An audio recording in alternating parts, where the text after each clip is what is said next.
I had to step out of the building to get some fresh air. The Republicans just passed a bill that has the stink of dirty money all over it. Senate File 228 is the trucker tort bill, which would basically protect trucking companies from any major lawsuits when one of their drivers runs somebody off the road. Now, when the governor signs this will make Iowa the only state in the nation that specifically protects the trucking industry from major lawsuits.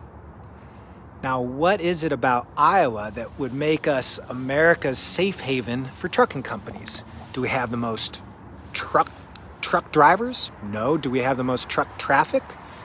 No. Republicans really aren't answering that question.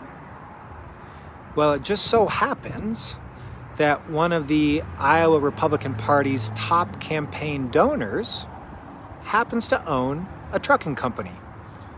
John M. Smith, chairman and owner of CRST International, which is a huge trucking company out of Cedar Rapids. John Smith has donated over $800,000 to Republican campaigns, $20,000 to the House Majority Leader, $30,000 to the House Speaker, $70,000 to the Senate Majority Leader, $116,000 to the governor. Is it just coincidence? Maybe. We'll never really know.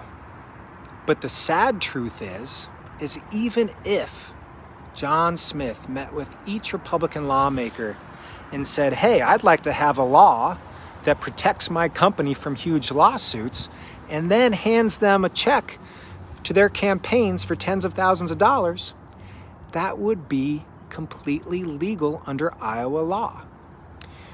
We joined 10 other states in this country for last in the nation status in campaign finance law.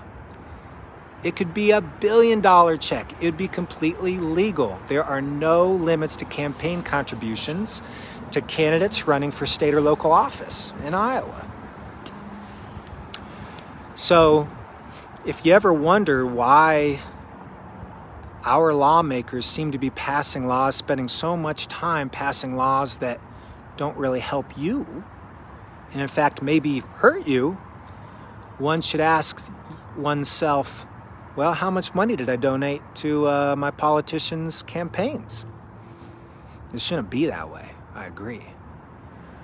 But if you wonder why 1 in 10 Iowans still doesn't know where their next meal is coming from, why thousands still struggle to keep a roof over their heads, why thousands struggle for affordable child care, why our water is still polluted, why our globe is still warming, it's because those issues don't pay for campaign commercials. Giving tax cuts to multimillionaires and corporations, that might pay for campaign commercials.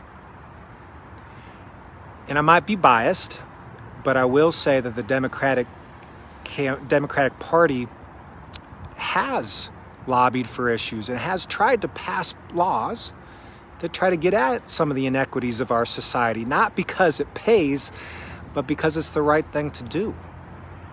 Now, neither party is perfect, but until we fix the system within which politicians are elected, we're going to fail to have a government that looks out for the citizens who need us the most.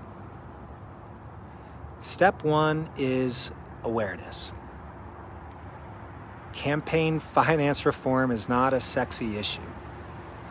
But until enough voters demand it of their politicians, we're not going to get a government that works for each one of us equally.